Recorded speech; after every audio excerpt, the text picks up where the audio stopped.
자, 여러분 안녕하십니까? 반갑습니다. 오늘 양도소득세 기초편에서 가장 중요한 내용들을 살펴보는 시간을 갖도록 하겠습니다. 자, 여러분, 양도소득세는요, 우리가 토지 일반적으로 상식적으로 알고 있죠. 우리가 주택을 양도하거나 상가, 토지, 건물 등을 팔아가지고 이익이 생겨야 세금 내는 거지요. 이익이 없으면 세금 안 내는 거예요. 그래서 우리가 토지, 건물 또 여러 가지를 팔아서 이득이 생겼을 때 세금 내는 것이 바로 양도소득세가 되겠습니다. 여러분, 양도소득세는 국세죠. 그죠? 국세. 국가가 부가징수하는 거죠. 여러분이 직접 내니까 직접세가 되겠습니다. 그리고 여러분이 토지, 건물을 팔게 되면 직접 세무서에다가 주소지를 관할하는 세무서에다가 여러분들이 신고하고 스스로 납부하게 되는 겁니다. 그럼 언제까지 신고하느냐? 예를 들어서 제가 2016년 9월 6일 날 양도했다. 이것도 시험에 잘 나오죠? 양도하게 되면 양도일이 속하는 그 달의 말일은 9월 말일입니다.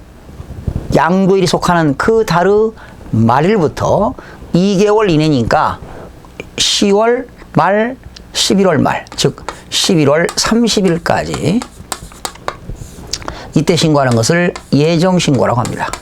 신고에는 예정신고가 있고 확정신고가 있는데, 이러한 예정신고는 양도일이 속하는 그 달의 말일부터 2개월 이내니까 10월 말, 11월 말까지 신고해야 됩니다. 만약에 10월 말까지 신고하지 않았다. 그러면 납부불성실 가산세입니다. 즉 의무불이행 가산세입니다. 의무를 이행하지 않았다. 의무불이행 가산세 20%가 부과됩니다. 20%. 그러니까 예정신고를 하지 않았다. 양도일이 속하는 달의 말일부터 2개월 이내에 예정신고를 하지 않았다면 납부불성실, 그러니까 신고불성실이죠. 납부가 아니라 신고불성실, 즉 의무를 이행하지 않았다. 신고불성실 가산세 20%가 되겠습니다. 그러나 부당한 거래를 하고 신고하지 않았다. 부당 무신고 가산세 40%가 되겠습니다. 오늘은 그냥 신고하지 않았다. 그러면 의무불이행 가산세, 신고불성실 가산세는 산출세액의 20%가 부과된다는 것 기억하시면 되겠습니다. 그러면 역시 양도소득세에서 역시 납세 의무자, 과세 요건 4가지가 있었죠. 납세 의무자는 누구냐?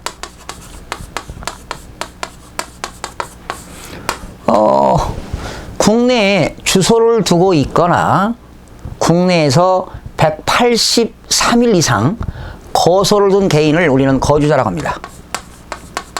다시, 거주자는 국내 주소를 두거나 아니면 국내에서 183일 이상 거소를 둔 개인, 이런 사람을 우리는 거주자라고 합니다. 국내 주소를 두거나 국내에 183일 이상 거소를 둔 개인을 거주자라고 하고, 반대로 비거주자는 거주자가 아닌 자죠.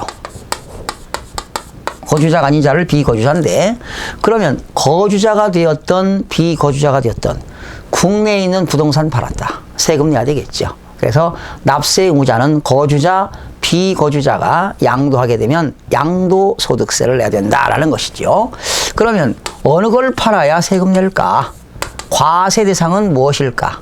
과세 대상, 다른 말로 과세 물건이 되겠죠. 물건, 과세 객체.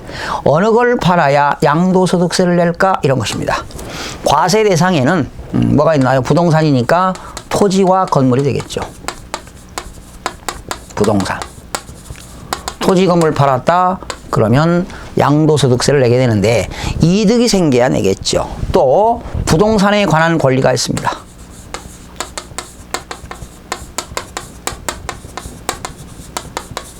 부동산에 관한 권리에는 이런 것이 있습니다. 부동산에 관한 권리, 권리가 뭡니까? 법이 주는 힘이 권리가 되겠는데 부동산에 관한 권리는 이런 게 있습니다. 지상권. 지상권이라는 것은 타인의 토지 위에다가 건물을 질 수 있고 나무도 심을 수 있는 권리가 지상권이 되겠죠. 전세권이라고 하는 것은 전세금을 지급하고 타인의 부동산을 사용 수익할 수 있는 물건을 전세권이라고 합니다. 여러분 민법 시간에 지상권, 지역권, 전세권은 용익 물건이다. 그런데 여기서 지역권은 양도소득세 대상이 되지 않습니다. 지상권과 전세권입니다. 그리고 임차권은 등기된 부동산 임차권입니다. 등기된 부동산 임차권. 임차권은 타인의 부동산에다가 매월 집세를 지급하는 조건으로 사용 수익할 수 있는 권리가 임차권인데 반드시 임차권은 등기된 것만 대상이 됩니다. 등기부에 이러한 여러분 지상권, 전세권, 임차권은 어디에 등기됩니까? 등기가 등기사항 정보 증명서 을구가 되겠죠. 지상권, 지역권, 전세권, 저당권, 임차권 이런 것들은 등기부 을구에 되겠고요. 소유권에 관한 경우는 갑구가 되겠죠. 이건 부동산 등기법에서 배우는데요. 부동산에 관한 권리는 지상권, 전세권, 등기된 부동산 임차권 말고도 뭐가 있나요? 부동산을 취득할 수 있는 권리.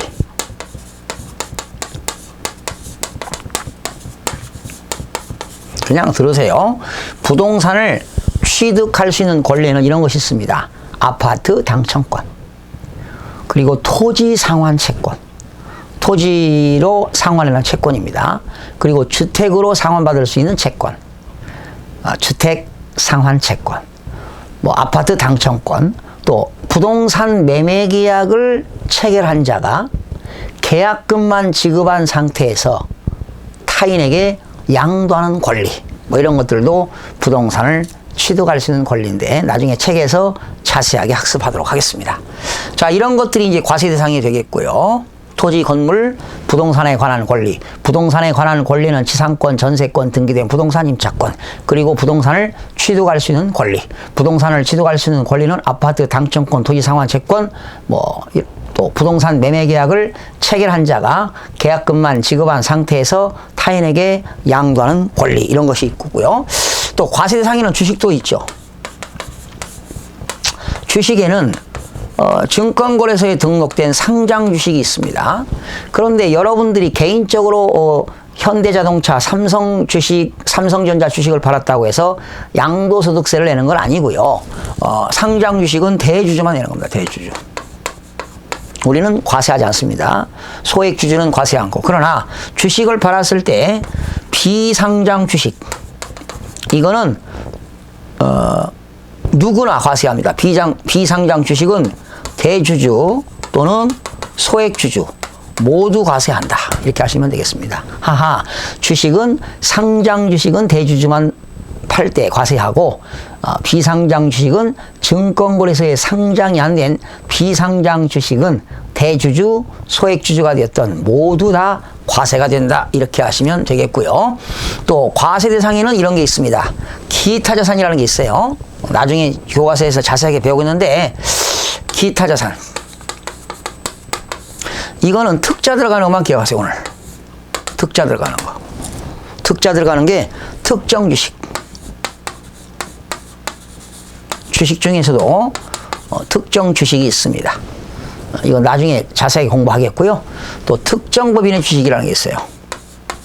자, 오늘은 욕심 부리지 마시고요. 이런 것이 있다. 특자 들어가는 거. 특정법인의 주식. 그리고 특정 영업권. 이런 게 있다라고만 알아두세요. 또 특정 시설물 이용권.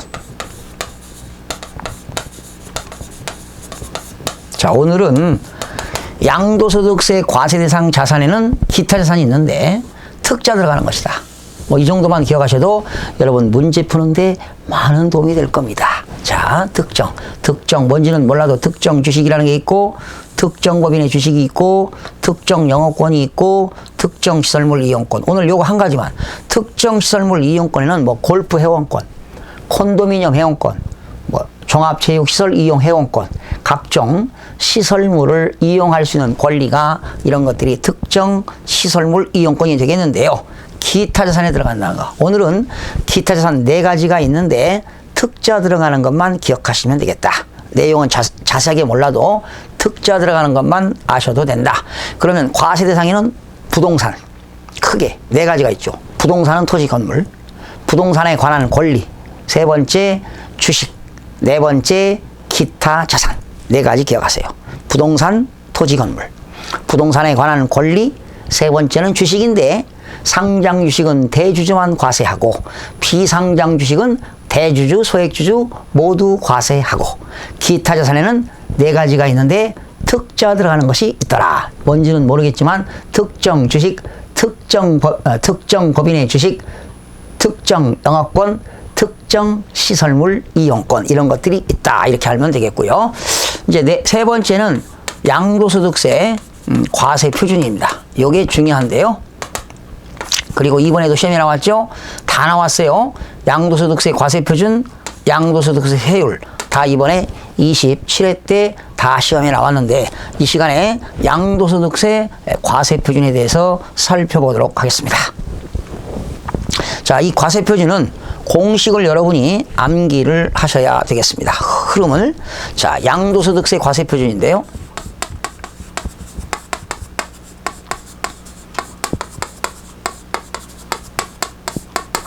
양도소득세 과세표준. 양도소득세 과세표준은 첫 번째 1단계가 양도차익을 구합니다. 2단계는 양도소득금액을 구합니다. 3번째는 양도소득 과세표준 구합니다.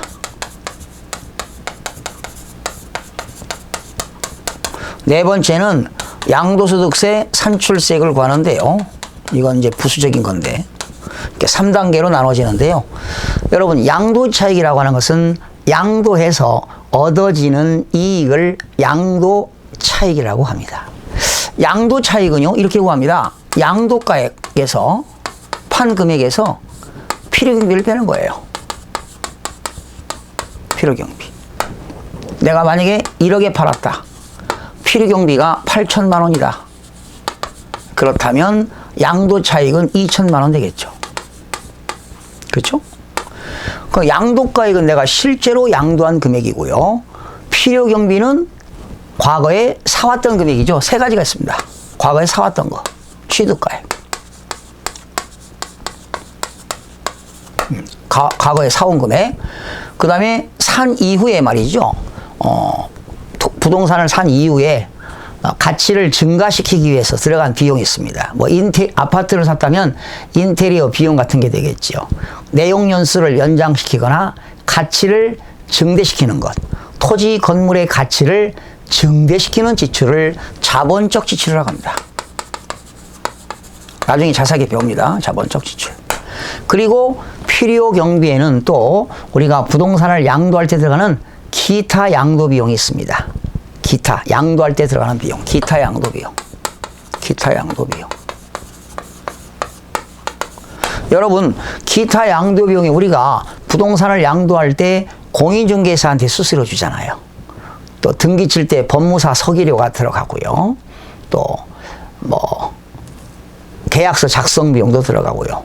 공증 쓸 때 공증 비용도 들어가고 이렇게 기타 비용이 들어가는데 자, 크게 필요 경비는 3가지가 있다. 취득가액과 자본적 지출과 기타 양도 비용이 있는데 자본적 지출은 토지 건물의 가치가 증대되거나 내용 연수를 연장시키는 지출이 자본적 지출이 되겠습니다. 취득가액과 자본적 지출과 양도 비용을 합쳐서 필요 경비라고 하게 되는 겁니다. 그러면 양도가액에서 필요 경비를 빼면 양도차익이 나온다. 그러면 양도소득 금액은 양도차익에서 즉 2천만 원이잖아요. 2천만 원에서 무엇을 빼느냐? 장기 보유 특별공제를 뺍니다. 직역하면 토지 건물을 장기간 보유하고 있다가 양도하는 사람은 특별히 공제하겠다. 이때 장기 보유 특별공제는 등기된 등기된 토지와 건물을 3년 이상 보유해야 됩니다. 3년 이상. 장기 보유 특별 공제를 3년 이상 보유해야 돼요. 그래서 3년 이상, 4년 미만일 때는 여기 양도차익의 10% 공제합니다. 여기. 그러니까 장기 보유 특별 공제는 보유기간 장단에 따라서 공제를 해주는데 3년 이상 보유해야 한다. 3년에서 4년을 보유하면 여기 양도차익의 10% 공제합니다. 여기. 그러니까 3년에서 4년일 때는 양도 차익에 대해서 10% 공제하고요. 뭐 4년에서 5년이다 그러면 12%. 뭐 5년에서 6년이다 15% 이렇게 3년 이상 보유하게 되면 공제해 줍니다. 그러니까 보유 기간에 따라서 공제율이 달라지는데요. 최고로 10년 이상 보유하면 양도 차익의 30%까지 공제합니다. 그러니까 10%, 12%, 15%, 18, 21, 24, 27, 30. 이렇게 해서 만약에 3년에서 4년을 보유했다면 10%이기 때문에 여기에 10%니까 200만 원을 공제하게 되는 겁니다. 만약에 10년을 보유했다면 30%입니다. 양도차익의 30%니까 600만 원이 되겠죠. 그러니까 보유기간을 많이 보유하게 되면 공제 혜택이 있다. 이렇게 기억하세요. 3년에서 4년일 때는 10%. 4년에서 5년은 3, 4, 12%. 5년에서 6년은 3, 5, 15%. 6년에서 7년일 때는 3, 6, 18%. 7년에서 8년은 21%. 8년에서 9년은 24%.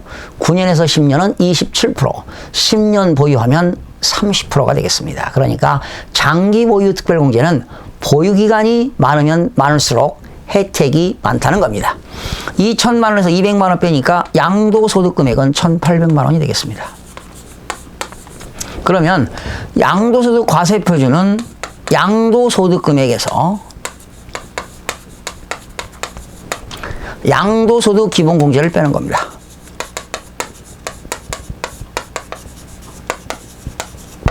양도소득 금액이 1,800만 원이고요.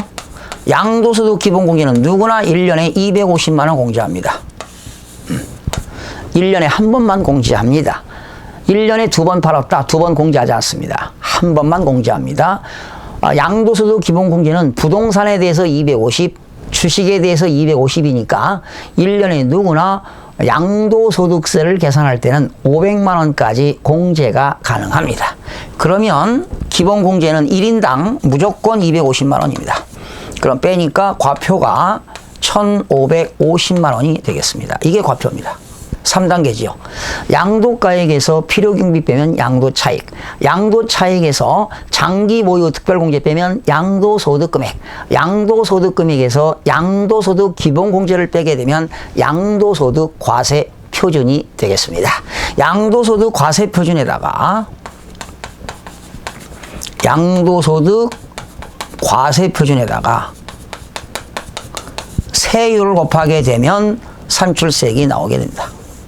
이때 우리나라의 양도소득세의 세율, 여기 양도소득세의 세율은요, 두 가지가 있습니다. 차등 비례세율이 있고요. 5단계 초과 누진세율이 있습니다. 차등 비례세율은 10%짜리가 있고 20%짜리가 있고 30%짜리가 있고 40%짜리가 있고 50%짜리가 있고 70%짜리가 있습니다. 차등 비례세율은 10%부터 이렇게 다양하지요. 나중에 자세하게 홍보하고요. 5단계 초과 누진세율은 6%, 15%, 24%, 35%, 38%까지 이렇게 적용되는 것이 있는데요. 오늘은 다 공부할 건 아니고요. 주택만 한번 설명을 드려보겠습니다. 여러분, 주택은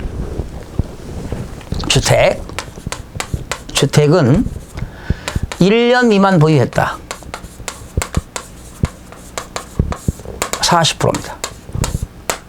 주택을 1년 미만 보유하고 팔았다. 40%가 되겠습니다. 그런데 여러분 주택을 1년 이상 보유하고 팔았다. 그러면 6%부터 15%, 24%, 35%, 38%, 5단계 누진세율을 적용한다는 겁니다. 5단계 초과 누진세율. 그러니까 1년 미만일 때는 무조건 40%입니다. 그러나 주택을 1년 이상 보유했다면 6%부터 38%인데 그 과표에 따라 달라져요. 과표가 1200만 원 이하일 때는 6%, 4600만 원 이하일 때는 15%, 8800만 원 이하일 때는 24%, 1억 5천만 원 이하일 때는 35%, 1억 5천만 원 초과일 때는 38%. 그러니까 금액에 따라서 세율이 달라진다는 겁니다. 그러나 상가와 토지입니다. 상가와 토지는 1년 미만 보유했다. 50%입니다. 세금이. 그리고 1년 이상 2년 미만 보유했다. 40%입니다. 그런데 상가와 토지를 2년 이상 보유했다. 그러면 이것처럼 5단계 초과 누진세율을 적용하게 되는 겁니다. 5단계 초과 누진세율을 적용한다. 여러분, 이렇게 부동산은 보유기간 장단에 따라서 세금이 달라진다는 겁니다. 주택은 1년 이상 갖고 있다 팔아야 세금을 줄일 수 있고요. 상가와 토지는 2년 이상 보유하고 팔면 세금을 훨씬 더 줄일 수가 있습니다. 이 시간에는 양도소득세 납세 의무자, 과세 대상, 과세 표준, 세율, 기본적인 것만 학습을 해봤습니다. 여러분, 다음 시간에는 기초를 좀 벗어나서 비교할 내용들이 상당히 많습니다. 그래서 여러분들이 배울 때는 알 것 같지만 막상 문제를 풀어보면 문제가 안 풀리고 헷갈리고 섞갈리고 엇갈립니다. 제가 30년의 노하우를 여러분 짧은 시간에 효율성을 극대화시킬 수 있는 세법은 물론이거니와 부동산에 관련된 모든 공법도 그리고 공인중개사를 단칼에 합격할 수 있는 그런 노하우를 여러분들에게 전수하는 시간을 갖도록 하겠습니다. 여러분 다음 시간에 건강한 모습으로 찾아뵙겠습니다. 수고하셨습니다.